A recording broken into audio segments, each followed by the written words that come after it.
Welcome to Drunk Bible Study. This show's mission is to read every single word of the greatest story ever told. A warning to our listeners, the hosts of this show are sinners, but they're doing their best. There will be drinking and there may be some swears. They did say they'd try to keep it clean, but I wouldn't put my money on it.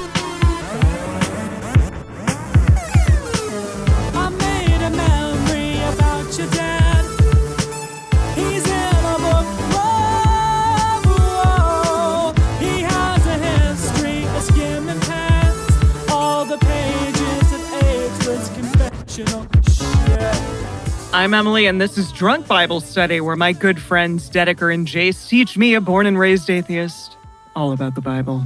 Wow, here we are.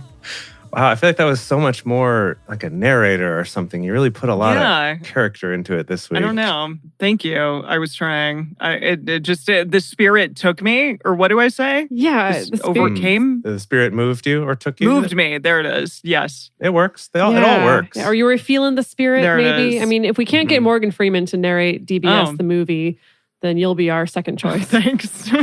That's a big downgrade, let me tell you. But thank you. I appreciate that. I do appreciate that. Well, we're here. We're here on this day of 420. And before anybody asks, I don't think any of us are actually celebrating 420 as far as any substances that we're imbibing.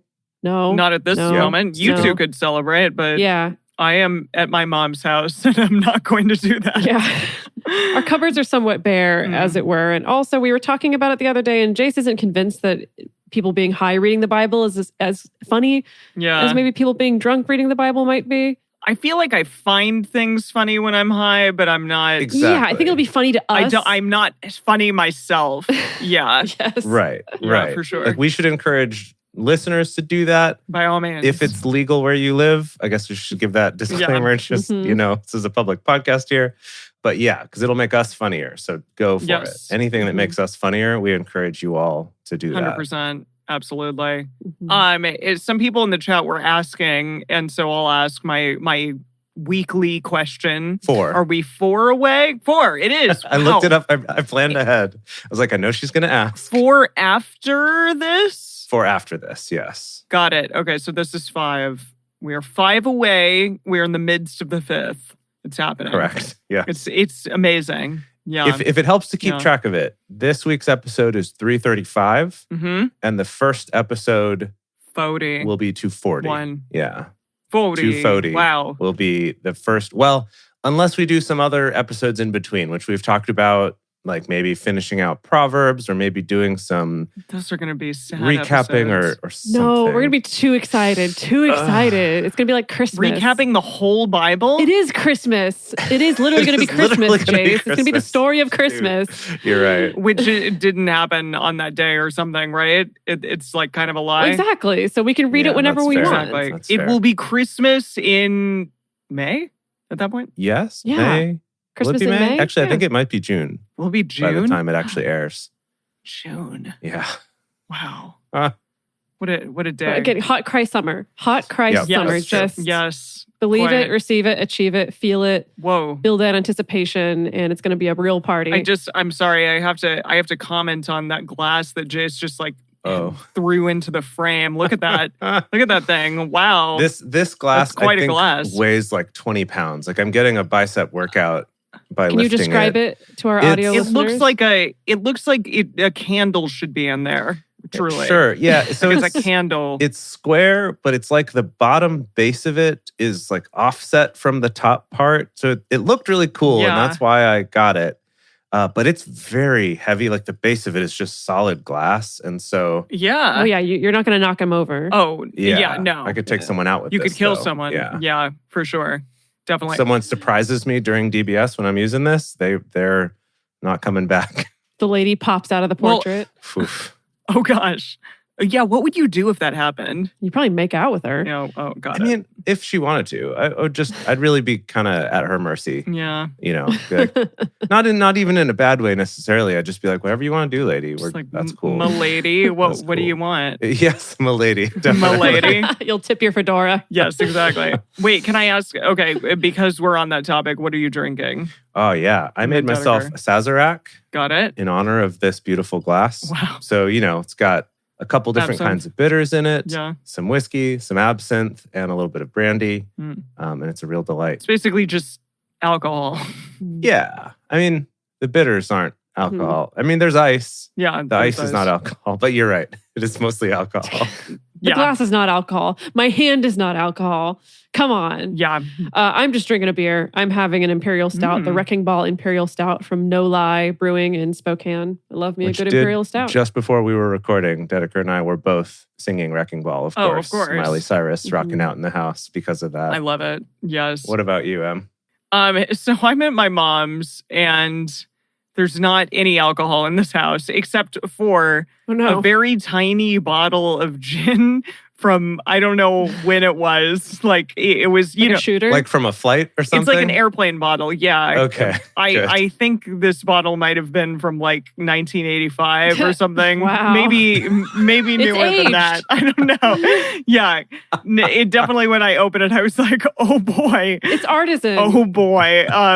So I opened that bottle and I made myself a little raspberry, what is this? A French 75 with red. Oh, come on. There we go. That's fun. Yeah. So I put a little bit of sparkling rosé in there, and then raspberries and gin and lemon juice. Beautiful. And agave. The usual. Look at you roughing it. Beautiful. Just being resourceful.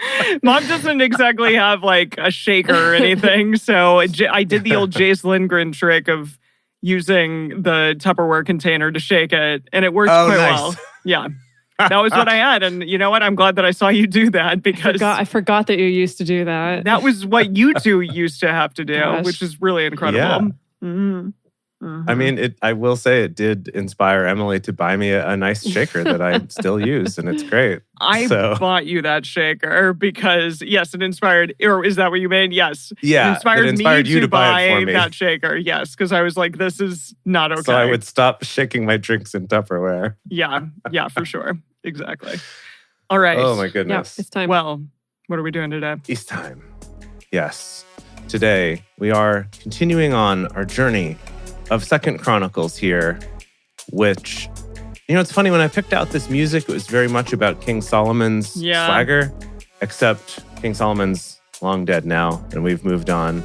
So, the many kings of Israel and Judah are here, as today we are reading, 2 Chronicles chapters 21 through 24, and then some wisdom from the book of Proverbs, chapter 15. As we get started, we want to remind everyone to read responsibly and drink responsibly. You can drink along with us, or you can listen while you're in the car. But please do not do both at the same time. And with that, it's 2 Chronicles chapter 21.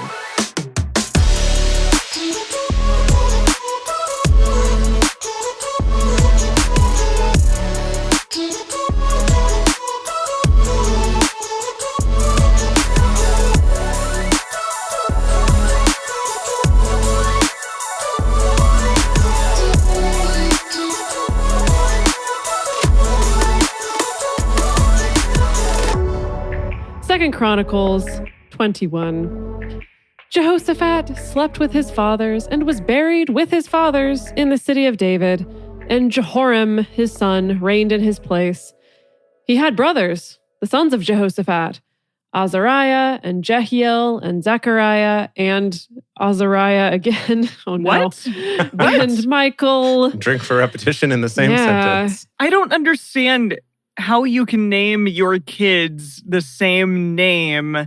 Do you have to give them like, this is A and this is 1? Well, 2 theories. 1, you could pull the George Foreman, where you just name all the kids the same name. 2, maybe if you have multiple wives and concubines, it's quite likely that they're in different 2 of them households. got pregnant around the same time, or they didn't communicate. Well, one of them was like, oh no, you named that one Azariah too, but that was my name. Well, I'm not going to give up Azariah. That's my favorite name. You know, who knows all the drama, the naming drama that could have happened. One little thing to point out here, though, is that in the New International Version and the Message and the Complete Jewish Bible, one of them is Azariah and the other is Azariah who?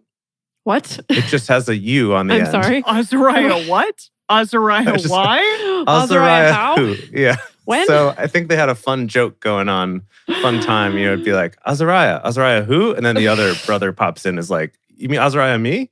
Anyway, it's a whole, wow. They had a whole thing. Yeah, who's on first? Well, all these were the sons of Jehoshaphat, king of Israel. Amazing. Their father gave them great gifts of silver and of gold and of precious things, with fortified cities in Judah.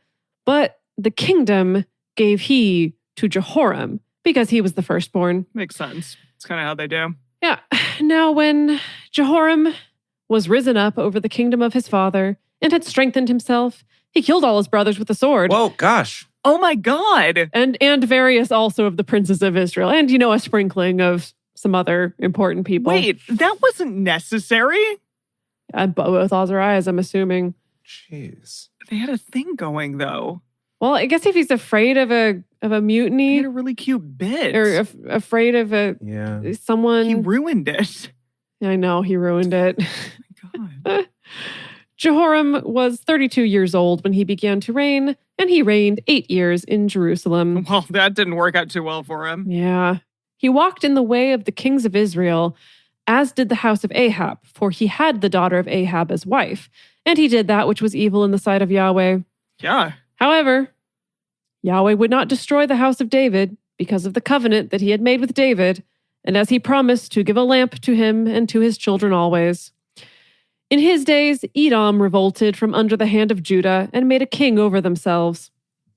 Then Jehoram passed over with his captains and all his chariots with him, and he rose up by night and struck the Edomites who surrounded him, along with the captains of the chariots. So Edom revolted from under the hand of Judah to this day. Then did Libnah revolt at the same time from under his hand, because he had forsaken Yahweh, the God of his fathers. Moreover, he made high places in the mountains of Judah and made the inhabitants of Jerusalem to play the prostitute and led Judah astray. There came a writing to him from Elijah, the prophet. Oh, wow. Elijah's back. Oh, hey, man. Who played Elijah back in the day? Let's find out. That's Idris Elba. Oh, good. Cool. Okay.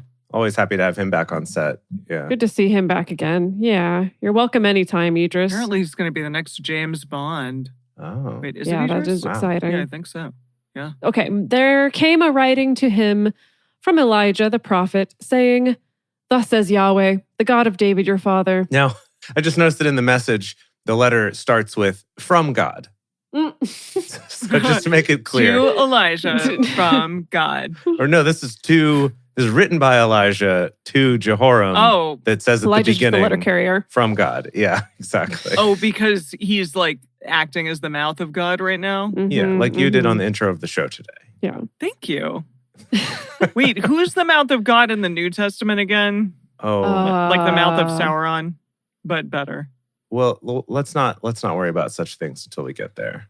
Okay. Thus says Yahweh, the God of David your father, because you have not walked in the ways of Jehoshaphat your father, nor in the ways of Asa, king of Judah, but have walked in the way of the kings of Israel, and have made Judah and the inhabitants of Jerusalem to play the prostitute, like as the house of Ahab did, and also have slain your brothers of your father's house, who were better than yourself. Whoa. Yeah, I mean, that's why he killed him, but still. Yeah, definitely. Behold, Yahweh will strike with a great plague your people, and your children, and your wives, and all your substance, and you shall have great sickness by disease of your bowels, until your bowels fall out by reason of the sickness, day by day. Oh my God. Gross, horrible, awful. So they have dysentery. Or you have died by dysentery. Horrible wasting disease. Yeah. This is Oregon Trail. Okay, so I'm checking some translations here. Let's see. The Complete Jewish Bible just says a disease in your intestines. Eugene says a disease of the colon. No one's being specific. I mean, colon is pretty specific. I mean, but not saying what disease, just a disease. But, I think it's dysentery. Yeah. I mean, I'm gunning for that one. Okay. COVID sucked and took many lives, but can you imagine how much worse the past 3 years would have been if it was a bowel disease instead of a lung disease? Yeah, it wouldn't have been great. Oh, that'd be great. That'd be tough. That would be tough. Yeah. Well, Yahweh stirred up against Jehoram the spirit of the Philistines and of the Arabians who are beside the Ethiopians. And they came up against Judah and broke into it and carried away all the substance that was found in the king's house, and his sons also, and his wives, so that there was never a son left him, save Jehoahaz, the youngest of his sons. Now, maybe the least cool of his sons also. This is weird because in the Message and the New International Version, they're saying one son, his youngest, Ahaziah, was left. What? Did they forget which one it was? That's very strange. Yeah, you're right. So King James says Jehoahaz. Let's see what Complete Jewish Bible says. Oh boy. Where is John Michael when you need him? Jehoahaz is what the Complete Jewish Bible says. Jehoahaz. Well, after all this, Yahweh struck him in his bowels with an incurable disease. It happened in process of time at the end of 2 years that his bowels fell out by reason of his sickness, and he died of sore diseases. Oh, good Lord. Eugene says he died writhing in pain. Oh, so that's, yeah. His people made no burning for him like the burning of his fathers. They're like, it's going to smell bad. We're just going to avoid it. Oh, gosh. 32 years old was he when he began to reign, and he reigned in Jerusalem 8 years, and he departed without being desired. Oh, goodness. And they buried him in the city of David, but not in the tombs of the kings. Oh, boy, he had a bad end. Dang. Huh? Yeah. Bad end. Yeah. Gosh. Okay. That's the end of that chapter. Wow, that was a lot. I don't know what to make of that.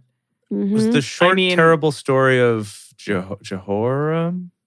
Jehoram and his... No, Jehoram. It was Jehoram yeah. and his brothers and his sons. Yeah. Yeah. And everyone in his family. Okay. Let's see who's next. Yeah. 2 Chronicles 22. The inhabitants of Jerusalem made Ahaziah, his youngest son, king in his place. For the band of men... Oh, look, it's Ahaziah, which you said was in one of the translations. That was Jehoahaz, the youngest son that was left behind, I guess. Okay, I thought that you said that there was a translation that had Ahaziah in one of them. Yeah, yes, that is. Yeah. Yeah. Correct. Yeah. Yeah, right. So this translation from one chapter to the next has changed his name. Exactly. So that's fun. Thank you, That's what I'm saying. Yes. This is why I was like, where's John Michael? Yeah. Okay. Yeah, John Michael would be like, actually, Ahaziah and Jehoahaz are the same letters in Hebrew, or something like that, and that makes sense. Or that Ahaziah was a common replacement for Jehoahaz because they both mean is the youngest brother of God-fearing people or something like that. Oh, that's good. That's good. See? Who needs ChatGPT? I can do it myself. Okay. Right. So they made Ahaziah, his youngest son, king in his place.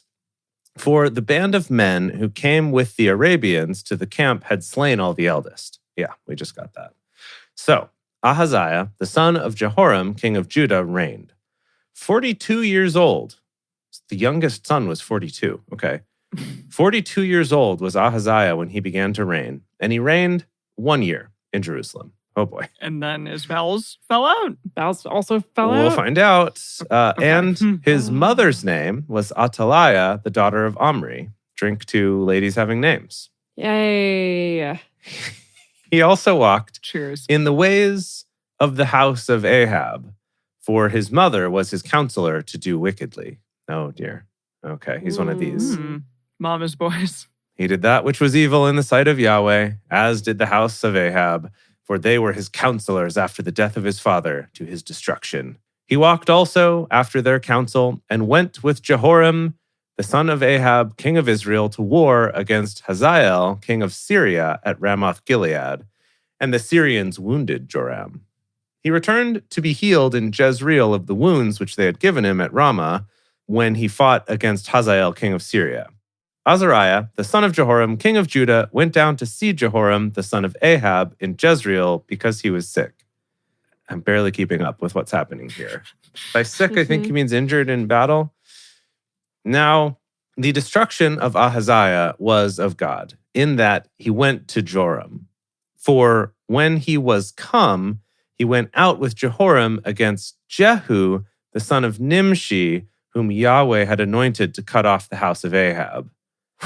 This is worse than like a middle school girl explaining the social dynamics of her friend group. Like, what is I really this? just kind of zoned out there. I'm just kind of looking at these words and I'm like, there's an Ahab, there's a Jehu. I don't know. Cool. Right. I think what we're getting here is just that he went out with Jehoram against someone else, and that person was the person that Yahweh had appointed to cut off the house of Ahab, meaning like kill the last one, which I guess is Azariah.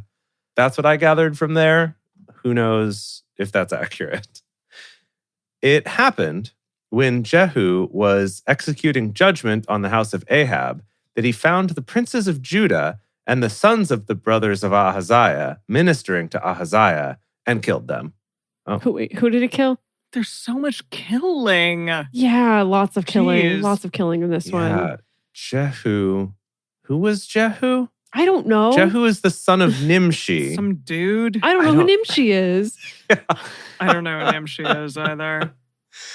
But they Okay, killed him. so He's he dead. killed- He's gone. He killed Ahaziah's nephews. The sons of the brothers of Ahaziah were like there, I guess, while he was in prison or hospital. I don't know. I think what we're learning is that this entire family has been wiped out. You're right. That makes sense. That's the important piece. You're right. I guess. Like, that's what, if we learn nothing else, it's that. That's Yeah. what's happening. Yeah. Okay. Okay. Cool. He sought Ahaziah and they caught him. Now, this is in parentheses. Now, he was hiding in Samaria. And they brought him to Jehu and killed him, and they buried him, for they said, he is the son of Jehoshaphat, who sought Yahweh with all his heart. Oh, so he's a good boy. But he's not a good boy. Well, he's the son of a good boy, but he was a bad boy. I see. He's the son of a good boy. Okay. He's the grandson of a good boy, technically. Yeah. The house of Ahaziah had no power to hold the kingdom. I guess because all those nephews got killed.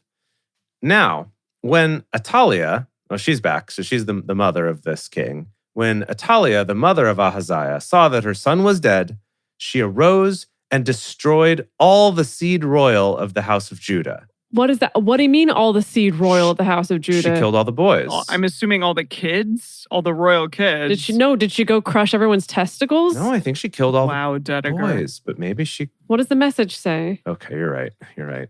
Let's go to the source. Dedeker. Anything is possible in this book. Okay, Dedeker. Okay. When she saw that her son was dead, she took over. She began by massacring the entire royal family. Okay. There, yeah. Pretty straightforward. It's like right there. an Anastasia situation. Except What was that where family? she goes on a mad killing The spree. Romanovs? The Romanovs. Yeah. Yeah. Didn't they kill the Romanovs? Which part Yeah. of Other people killed the Romanovs. the Bolsheviks? The Bolsheviks killed and the she Romanovs. was the only one who escaped. Okay, yeah. Allegedly. Yeah. But probably not No, actually, probably not according actually. to DNA evidence. Yeah. I'm saying like they Dedeker killed... just wants to poop on every So wait, story what's the connection, right now. Emily? You need to... No, hold on. Thank you, No, Jace. hold on. I'm just saying that they killed everyone. They killed all the royal family. Yes, Dedeker. correct. Mhm. I just Yes. couldn't remember the Anastasia, the Bolsheviks, and the Romanovs. So I said Anastasia, which was the name that I remembered. Okay. Okay. The musical. Okay, Thank yes. you. Okay, keep going. Got it. sorry. Got it. I'm sorry. Now, I'm so what I'm sorry. confused about is when she killed the entire royal family, if she meant the new royal family that's taken over, who we don't know who that is yet, or did she kill the royal family that was part of her own family? I mean, That's the part this family I'm unclear on. commits a lot of patricide. It seems like. Yeah, but she's the mom. Wait, patricide is the That's dad. the dad. Wait, Yes. famicide. What do you call it? I like famicide. That's good. Yeah. Anastasia is the Greek word for resurrection. Cool. Thank you, John. No, Oh, John Dolph the mic is here. Good. Thank you. he's here. He's We here. appreciate Good. it. John Dolph the Mic is like, you remember those pop-up videos on like MTV and VH1 in the late 90s, early aughts? I loved that show. Yeah, that's what John Dolph John Michael in the chat is like, it's just little pop-ups of interesting trivia. Yeah, it's like as we're reading this. So someday on DBS Plus, when we're streaming we'll just this have straight to our all of John Michael's service stuff. John Michael will get you like a sweet he'll deal, be in charge of the... And then you can do all the pop-ups. And it'll be like some residuals or a sweet buyout. It'll be awesome.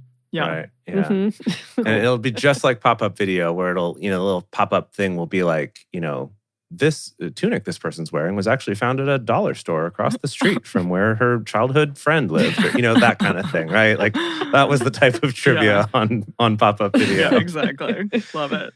Okay. Jehoshaphat, daughter of King Jehoram, took Ahaziah's son Joash and kidnapped him from among the king's sons slated for slaughter. Oh, so he's Anastasia. Yes. So so King Jehoram took his son Joash and secreted him away. So he's the Anastasia who didn't get killed with everyone else. See, there you go. Yes. I knew Anastasia would be a part of this. She hid him and his nurse in a private room away from Athaliah. Wow. So Jehoshaphat, daughter of King Jehoram and Ahaziah's sister. She was also the wife of Jehoiada the priest, saved Joash from the murderous Queen Athaliah. He was there with her, hidden away for 6 years in the temple of God. Athaliah, oblivious to his existence, ruled the country. Well, are you reading the right translation? Nope, that was I was like, that was the message. I was going to say, that sounds a little too literary and too good. I'm not reading what you're reading here. You're right. I'm sorry. I understood that far too much. It should have tipped me off. Okay, so she destroyed the royal seed. Okay, this is verse 11 in the proper translation of World English Bible. But Jehoshabeath... What the hell? Good Lord. But Jehoshabeath, the daughter of the king, took Joash, the son of Ahaziah, and stole him away from among the king's sons who were slain, and put him and his nurse in the bedchamber. Yes, so he's the Anastasia, Joash. Okay. So Jehoshabeath, the daughter of King Jehoram, the wife of Jehoiada the priest, for she was the sister of Ahaziah. Okay. Hid him from Athaliah, so she didn't kill him. He was with them hid in the house of God 6 years, and Athaliah reigned over the land. Dang. Okay. Drink for like a lady ruling, because that's cool. Yeah. I mean, it's too bad she's a villain, but still, drink to some kind of change. Well, drink to also ladies taking matters into their own hands and saving, I guess, the heir to the kingdom. That's true. Yeah. Yeah. No woman, no cry. If the woman is talking to everyone, giving orders about killing men, does that count as not passing the Bechdel test then? Because she's still talking about men? Interesting. Probably, because it still has to do with what are we going to do to fix this whole man problem. Sure. Yeah, I don't think we've passed the Bechdel test yet. Okay, yeah, not yet. Yeah. Well, before we go on, we're going to take a quick break to talk about how you can support this show so that you can keep more of this fascinating content that's super understandable. Really beautifully wonderful content. The best thing that you can do is tell your friends about it. Bring more people to check out the live shows, or you yourself, come check out the live shows. If you go to drunkbiblestudy.com/live, you can come check out our live shows every Thursday. We're on Twitch where we stream this, and it's so much fun to have everybody here in the live chat. You get to see all of the mistakes we make while recording this show, and you get to see our drinks in real time as we're drinking them. That thing you always really wanted to see. We would love to have you here. And also just tell more of your friends about the show, because it really helps us to have more listeners. And if you really want to go the extra mile and show us how much you love this, contributing to our Patreon at patreon.com/drunkbiblestudy is the best way to support this show. As a thank you to our parishioners on there, we have early releases of episodes, personal toasts on the show, Emily's drink recipes, and of course, our undying affection. And we're back. It's happening. Here we are. It's chapter 23. In the 7th year, Jehoiada? Looks like just Jehoiada. Yeah. I like Jehoiada. Okay, though. Jehoiada. It's pretty good. Just added an extra D. Strengthened himself and took the captains of hundreds. Oh, Jehoiada. That's the priest that what was her name? Jehoshabeath? The one who hid away Anastasia. She's married to him. Oh, gotcha. Cool. Okay. And by Anastasia, you Joash. mean Joash. Okay. Well. Joash Anastasia. Okay. So he strengthened himself and took the captains of hundreds. Azariah, the son of Jehoram, and Ishmael, the son of Jehohanan, and what is it? Azariah, the son of, and then what's the other one? Yeah, and Azariah, the son of Obed, and Messiah, the son of Adiah, and Elsaphat, the son of Zikri, into a covenant with him. Wait, are these the dudes? Which dudes? No, this isn't Jehoshaphat. This isn't like the dudes that went and had that little thing in that one story with the angel. Oh, what? Shadrach, Meshach, and Abednego? No, these are totally different guys. Thank you. Yeah. No, it's not. Thank you. It's not. Different guys. Got it. That was much later in time than this. Okay. Yeah. I don't know because we're all over the place time-wise, but yeah. Right. Yeah, got to transport yourself back to the era of Second Kings. Back. Yeah, back. Yeah. This is wild, though, that Jehoiada, the priest, is like assembling these soldiers to rise up. He's like a warrior priest. I haven't... Yeah, that is odd. Yeah, it is weird.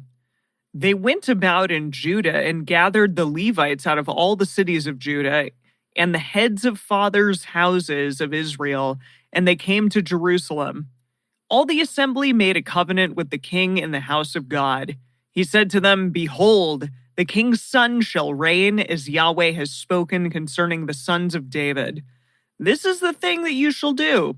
A third part of you, who come in on the Sabbath of the priests and of the Levites, shall be porters of the thresholds, and a third part shall be at the king's house." I don't know what's happening. Oh, wow. No. Okay, let me read to you from the Message. I think it'll make sense here. So he's gathered them all. Oh, okay. And then this is verse 3.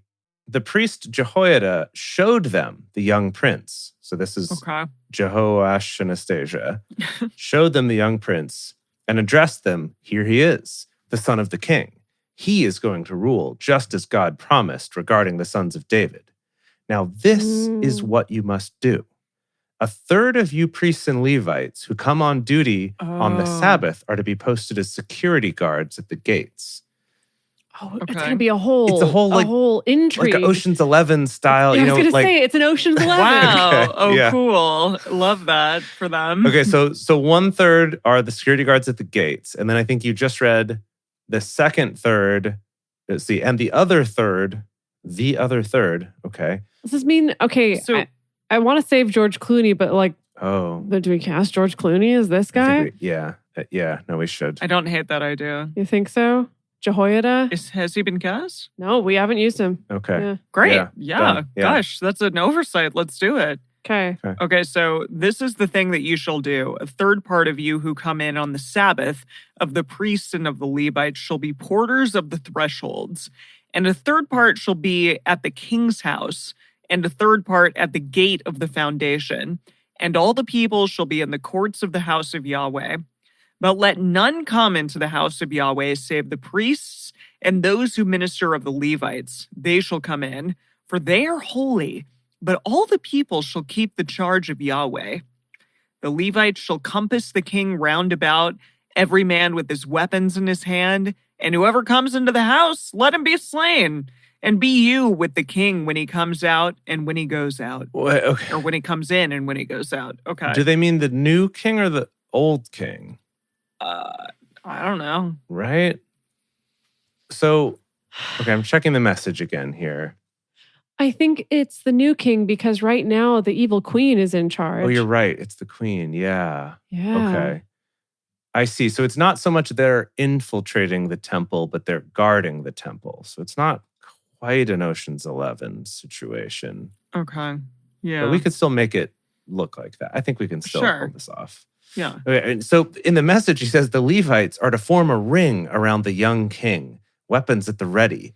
Ring around the king. Yeah. I love that. Yeah. Kill anyone who tries to break through. How old of a young king do you think this is? Yeah, who should be this young king? Well, he was in hiding 6 years, so we know he's at least 7. 6? or 6 or something. 7?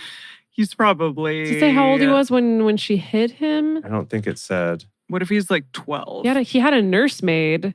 He's old enough to need or young enough to need a babysitter. According to what?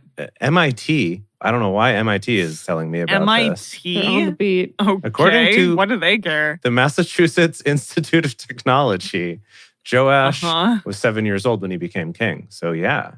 All right. He was a tiny baby boy. Okay, so 7. He was a tiny baby. He's a little tiny baby boy. Okay. Wow. So the Levites and all Judah did according to all that Jehoiada, the priest, commanded. And they took every man his men, those who were to come in on the Sabbath and those who were to go out on the Sabbath, for Jehoiada the priest didn't dismiss the shift.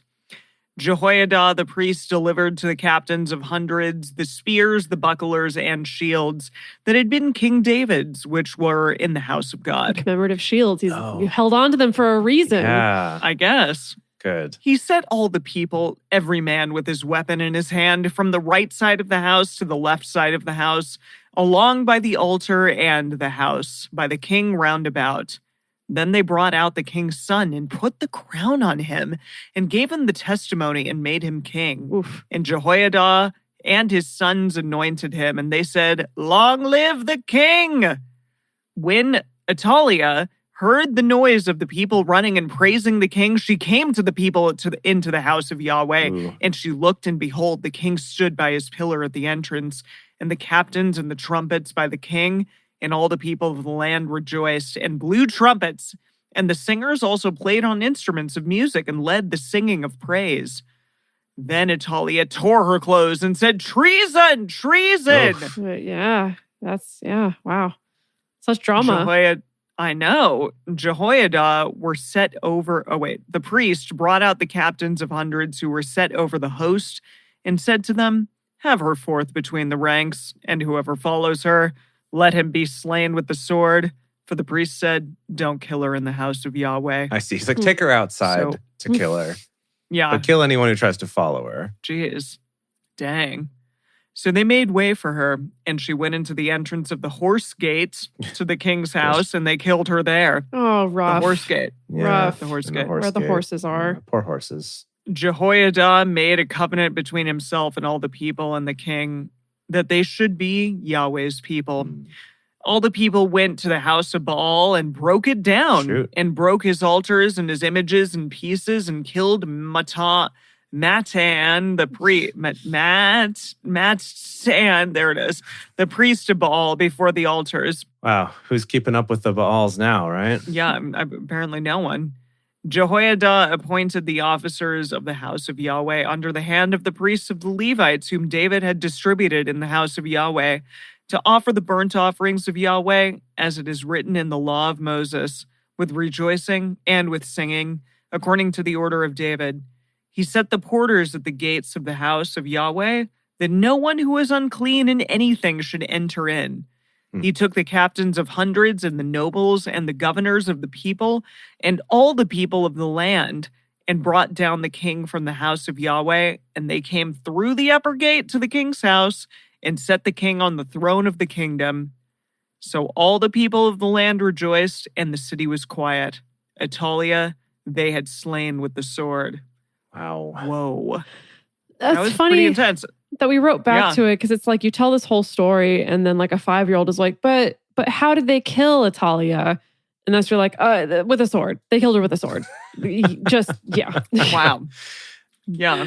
So in the chat, someone just suggested Angelina Jolie for the evil queen. It's a good one. And I do like have that we used casting. Her yet? I've just checked and we have not used her yet. It's such a small role for her, but But this is such an action-packed... Maybe that's true. I mean, I do like... I feel like we could make a whole mini-series out of this one chapter, really. Yeah, and George Clooney and Angelina Jolie can play off of each other.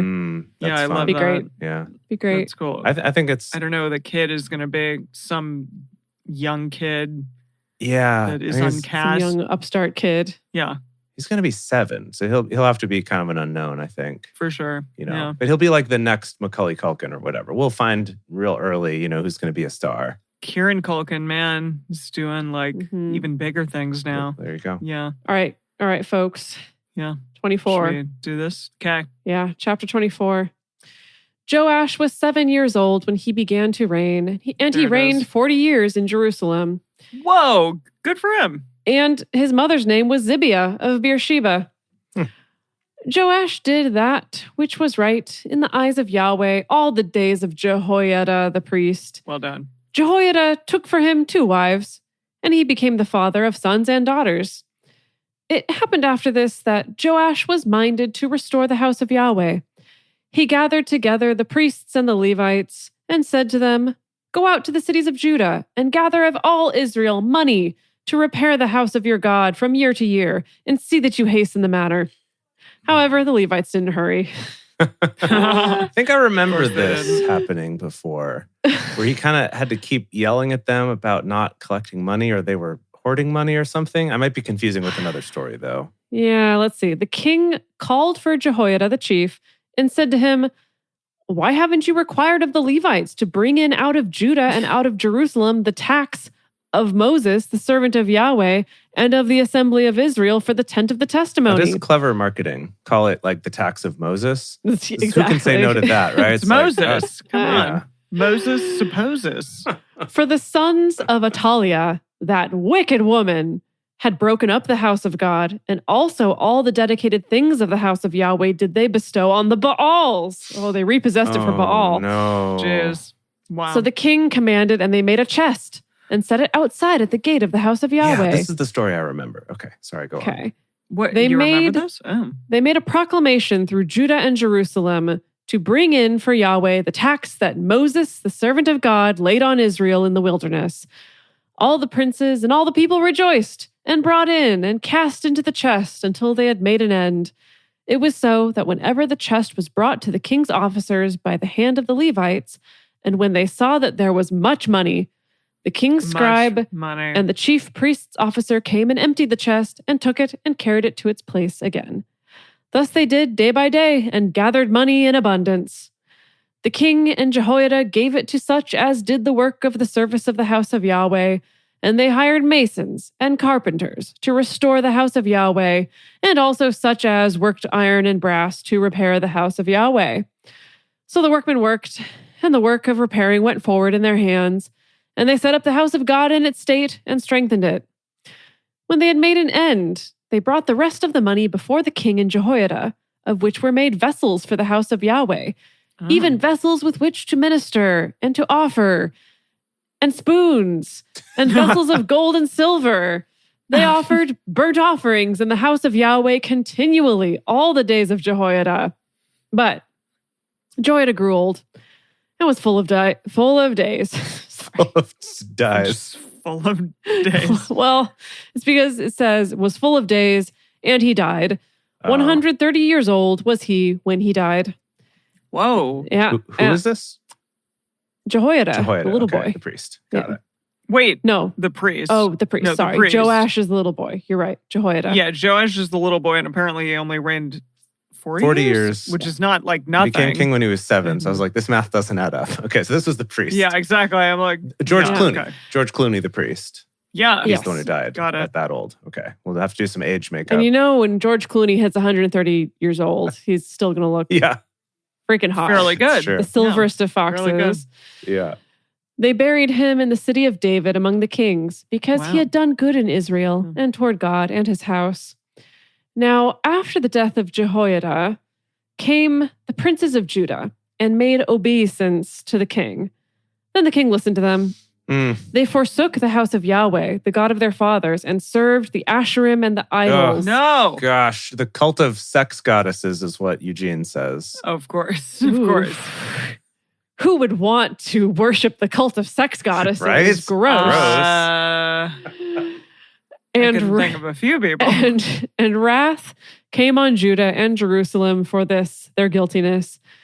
Yet he sent prophets to them to bring them again to Yahweh, and they testified against them, but they would not give ear. The Spirit of God came on Zechariah, the son of Jehoiada the priest, and he stood above the people and said to them, "Thus says God, why disobey you the commandments of Yahweh so that you can't prosper? Because you have forsaken Yahweh, he has also forsaken you." They conspired against him and stoned him with stones at the commandment of the king in the court of the house of Yahweh.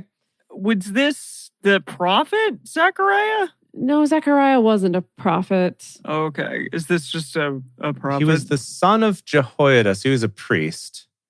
But the Spirit of God moved him, so I guess by definition, he's being a prophet in this moment. Exactly. Yeah, I'd say he's a prophet. But they're like, you say we're just going to kill you, actually. We got to stop going to the sex goddess places, parties, sex goddess parties. Right. Like, get a load of this guy. He says we should stop going to the sex goddess. Let's kill him. Yeah, no, we're not going to do that. Thus, Joash the king didn't remember the kindness which Jehoiada his father had done to him, but killed his son. Whoa. I see. Okay, so Joash. What? Joash actually went along with this. Yeah. What a bad boy. Jeez. When he died, he said, "Yahweh, look on it and require it." Oh, yeah. And Yahweh was like, "What?" Say what? Excuse me? What does the message say there? Yeah, the message says, "Look, God, make them pay for this." Huh. So, that tracks. It happened at the end of the year that the army of the Syrians came up against him, and they came to Judah and Jerusalem and destroyed all the princes of the people from among the people and sent all the spoil of them to the king of Damascus. For the army of the Syrians came with a small company of men, and Yahweh delivered a very great host into their hand because they had forsaken Yahweh, the God of their fathers. So they executed judgment on Joash. So they killed him. Well, it says when they were departed for him, in parentheses, for they left him very sick, his own servants conspired against him for the blood of the sons of Jehoiada the priest and killed him on his bed. Okay. And he died. Yikes. And they buried him in the city of David, but they didn't bury him in the tombs of the kings. Once again. These are those who conspired against him.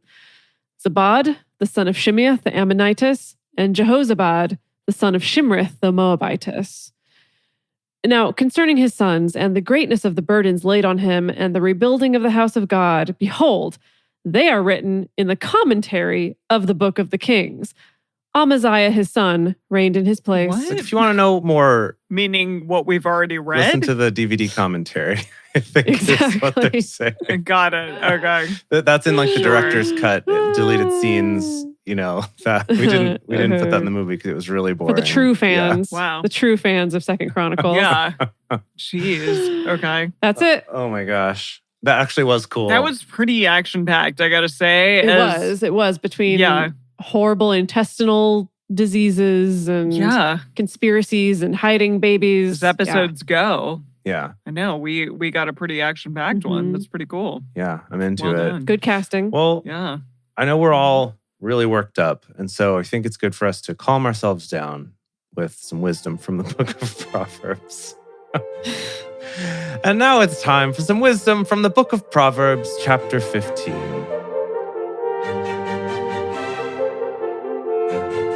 A gentle answer turns away wrath, but a harsh word stirs up anger.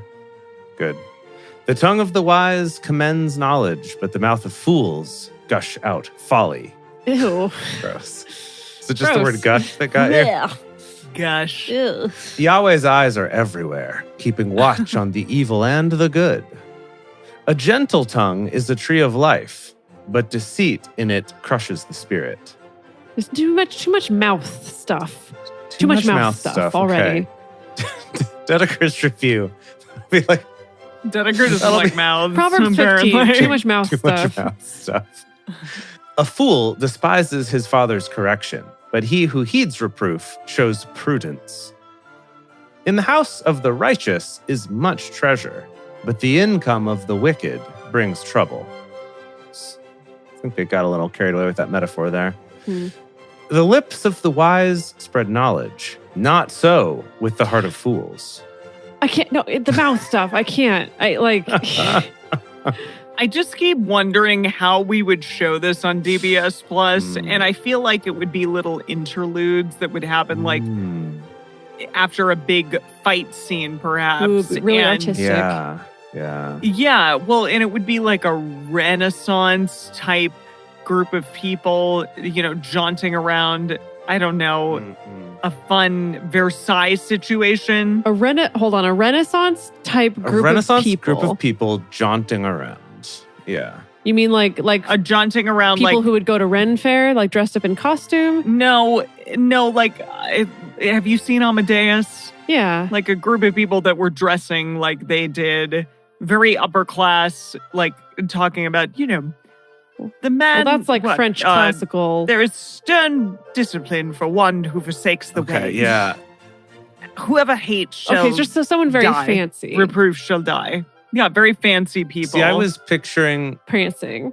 Yeah, and like a little boy, a man like telling off a little boy. Okay, I was picturing more like the music video for that. You can dance if you want to. You can leave your friends behind. I love that too. Yeah, because I went full Ren Fair when she said Renaissance. Oh, okay. Right. I love that too. That we could, do variations on the theme. Sure. Right. I think that's the key, right? So it'll be, these little interstitial things that maybe come during like commercial breaks. And not that we do those anymore in the streaming world, but little stuff, but each one can be random. And it can be different directors that do each one. There'll be like, one that's done by Tim Burton and it's all like claymation style. And, then, it's how we get in all the directors that, don't have the time to do like full series for us. They can do some of these little interstitial proverbs. Okay. Where were we? We just did some lips. Yeah, mouth stuff. Okay. Verse 8. Lips. The sacrifice made by the wicked is an abomination to Yahweh, but the prayer of the upright is his delight. The way of the wicked is an abomination to Yahweh, but he loves him who follows after righteousness. There is stern discipline for one who forsakes the way. Whoever hates reproof shall die. Goodness gracious. This is the way. You know what? I kind of like that if for anyone out there listening who's a theater director or something like that, and you always have to tell actors to just take the note. Like, don't argue with me, don't explain it, just like take the note when I give you. You could instead say, as it says in Proverbs 15, verse 10, there is stern discipline for one who forsakes the way. Whoever hates reproof shall die. I think that's a good option. Wow. Sheol and Abaddon are before Yahweh. How much more, then, the hearts of the children of men? The scoffer doesn't love to be reproved. He will not go to the wise. Is this all about like not taking criticism and how stupid and bad you are if you do that? Interesting. Yeah. A glad heart makes a cheerful face, but an aching heart breaks the spirit. Yes, obviously. Thank you. Obviously. The heart of one who has understanding seeks knowledge, but the mouths of fools feed on folly. That's fun to say, actually. The mouths of fools feed on folly. I wish you wouldn't. Feed on folly. Mouth stuff. I'm sorry. No, I don't like mouths. Like, is mouth a bad word for I can get into a good mouth. Trust me. I just right now, Solomon just jumped in with both feet on this mouth stuff, and I don't like it. Okay. All the days of the afflicted are wretched, but one who has a cheerful heart enjoys a continual feast. Better is little with the fear of Yahweh than great treasure with trouble. Okay. Better is a dinner of herbs where love is than a fattened calf with hatred. Huh? It's sort of like a meager meal in a house with love is better than the Big Mac in a fast food of hate. See, yes, that's my version of the Bible when I write my own translation. You got it. A wrathful man stirs up contention, but one who is slow to anger appeases strife. The way of the sluggard is like a thorn patch, but the path of the upright is a highway. Life is a highway. Your path of the upright is a highway. I want to ride it. All night long. A wise son makes the father glad, but a foolish man despises his mother. No. What? No. What just happened? Solomon. Come on, man. A foolish man despises his mother. I think I realized that no one ever told me, no one ever taught me that Solomon was bad at writing Proverbs. Yeah. No one ever told me that. And now I know. They're not going to tell you. They want you to read it, Dedeker. They don't want to like lead with that. You know? No, but this makes sense though, because I was only ever taught Proverbs in these little chunks, right? Like we're going to give you one. Or here's a proverb, you know? So I think, again, with the classic Christian cherry picking, we just kind of pick out the good parts. But then when you actually read it in context, you're like, wait a minute, these suck. Mm-hmm. These suck. I still feel like, I mean, sure, we don't think that historically Solomon actually wrote any of these. But if he did, I think it's like this. Someone found his notebook after he died and published it all. And it's like, these are his drafts. He was just trying stuff. He never meant for anyone to read these, you know? Yeah. But like, because he was so wise, everyone's like, oh, everything he did was brilliant. We should publish this. And everyone after the fact is like, no, some of these should have just been kept in drafts. Okay. Okay. Folly is joy to one who is void of wisdom, but a man of understanding keeps his way straight. And then he's like, wrote in the margins, he's like, too confusing, doesn't make sense. 23. Joy comes to a man with the reply of his mouth. God bless it. Wait, you forgot 22. Oh, yeah, you're right. I'm sorry. 22. We'll get to that again. We'll have to read mouths again. 22. Where there is no counsel, plans fail, but a multitude of counselors, they are established. Great. But in a multitude of counselors, they are established. Joy comes to a man with the reply of his mouth. How good is a word at the right time? What does that mean? What does that mean? A mouth, when it's there at the very right time, it is everything. Or something. I don't know. I mean, I can't argue with that. The path of life leads upward for the wise, to keep him from going downward to Sheol. Yahweh will uproot the house of the proud, but he will keep the widow's borders intact. Yahweh detests the thoughts of the wicked, but the thoughts of the pure are pleasing. He who is greedy for gain troubles his own house, but he who hates bribes will live. What? And in the margins, I think he wrote, greedy for gain is good, but find other context for it. The heart of the righteous weighs answers, but the mouth of the wicked gushes out evil. Bored. So bored. Stop. You already did mouths gushing horrible things. We don't need it. We don't need it twice. Yahweh is far from the wicked, but he hears the prayers of the righteous. The light of the eyes rejoices the heart. Good news gives health to the bones. Whatever. The ear that listens to reproof lives and will be at home among the wise. He who refuses correction despises his own soul, but he who listens to reproof gets understanding. It's another good one for the directors out there.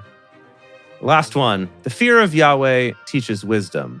Before honor is humility. And the penitent man bows before the Lord. Yeah. Or kneels before the Lord? Bows? What? No, the penitent man. Yes, the when he penitent ducks man. under the Only the blades? penitent man shall pass. Oh my gosh. Look it up. I promise. I promise I'm right. Okay? All right. Listen. We'll do a viewing of it sometime Fine. soon. No, it is. It's only the penitent man will pass. Because he has to connect the dots that the penitent man is a man on his knees. Okay. Thank you, Dedeker. Thank you. Because if he said the penitent man kneels before Yahweh, then it would give it and away. By the way, what this means is you got to kneel so a blade doesn't cut off your head, Indiana Jones. And he's like, what does that mean, I wonder? It wouldn't work cinematically. Yeah. Okay, yeah. And then he's like, Jehovah is spelled with a Y. Yes. Correct. Okay, great. I remember all of the movie now. Yeah. All right. That was that. Thank you everybody for listening to this wisdom from the book of Proverbs, aka Dedeker's mouth stuff. Oh God. Wow. Okay. 4 more episodes, everyone. 4 more. Wow. We made it. We did it. 4 and counting, which means that sounds like it'll be the last week of May, Jace. Yeah, well, so quick note on that. The next 2 weeks, We're going to stick to our normal schedule. And then 3 weeks from now, we'll be taking a week off. Oh, because you're going to be, gone. You're going to be gone. Yes, Dedeker and I are going to be on vacation, relaxing for once in our freaking lives. Yeah, I'm really jealous because I won't be, but Jason Dedeker will be. Yeah. Certainly. Yeah, I am too. Well, here's the deal. If you'd asked me right at the beginning of this whole debacle that we've been calling a podcast, how I would feel at the end of reading the entire Old Testament, I would be like, oh, I think I'm going to feel accomplished and like I know so much and it's so cool. And I don't feel that way. Like getting to almost the end of the Old Testament, I'm like, wow, that was the Old Testament. That's what it was this whole time. This whole time. It's different when you're on the outside of it, perceiving what you think the Old Testament is in its entirety. And now having read all of it, it's just like, oh. So, okay. Can I just say that if you perceive the Old Testament to be awesome and now it's not, can you like lower your expectations for the New Testament, Dedeker, please? Yeah. Oh, I think they're low because I think because of being raised evangelical Christian, I think I'm much more familiar with the New Testament than the Old, to be honest. Yeah. And I think my expectations have already been lowered significantly. Okay. I feel like for me, I've really been preparing myself for the fact that I probably don't know it as well as I think I do. I think there's going to be a lot of those similarly surprising things of either this is way more boring than I thought it was, or this story that was always made such a big deal of is actually like one sentence, or, like actually just the other day, Dedeker and I were in Vegas because I was there for a conference, and we were in an Uber going somewhere, and our Uber driver was listening to Christian radio of some kind. Oh gosh, this Uber driver was biggest Vegas party pooper in existence. Oh boy. Christian, not just Christian music, but also a whole sermon was playing in the car the entire time on our way to this party. I mean, at least you've had some practice with said thing. Oh, sure, but I just... No, I mean, we had a great time. I mean, it wasn't your favorite thing, but you had a great time? We had a great time making faces at each other while this was going on, in the back seat. But in it, he was talking about, I think Romans 12 was the chapter that this particular sermon was about. Which I've never read, but I will. Yeah, but I looked it up on my phone to be like, what is Romans 12? And read it and was like, and I'm not going to spoil it because we're not there yet, but I got to some verses where I was like, oh yeah. This verse comes up a lot, actually. I know what this is. But I kind of read the context around it and I was like, oh dear. This is not as positive as I used to think it was. Like, that's kind of that, like, there's the yuck around the thing that I thought was it's like a verse that gets misused a lot. That sounds But then the context around it kind of like double misuses it and like actually kind of makes it bad again. Like it was a good quote that people use for bad, but then actually the stuff around it's kind of bad. Anyway, I'm just preparing myself to be disappointed a lot. So I'm sorry to hear that. That's kind of my vibe. I'm sorry. Yeah. Okay. Wow. Well, on that note, we're going to finish this thing out for the day. Everyone, thank you for joining us for Bible study today. If you want to join the audience in our live stream shows, follow us on Twitch at Drunk Bible Study or go to drunkbiblestudy.com/live. If you want even more Drunk Bible Study, including early releases, cocktail recipes, personal toasts on the show, and more, become one of our patrons at patreon.com/drunkbiblestudy. If you enjoy the show, take a moment to subscribe and write us a nice review on iTunes, letting other people know what you like about it. You can also join fellow listeners in the Drunk Bible Study Fans and Fellowship Facebook group or on our Discord server at discord.drunkbiblestudy.com. Find us on Twitter at Drunk Biblecast, on Instagram at Drunk Bible Study, or send us an email to info@drunkbiblestudy.com. Drunk Bible Study is created and produced by Jace Lindgren, Dedeker Winston, and me, Emily Matlack. Our theme song is Book Club by Josh and Anand from the album Home of the. For more information, visit us at drunkbiblestudy.com. I made a memory about your dad. He's in a book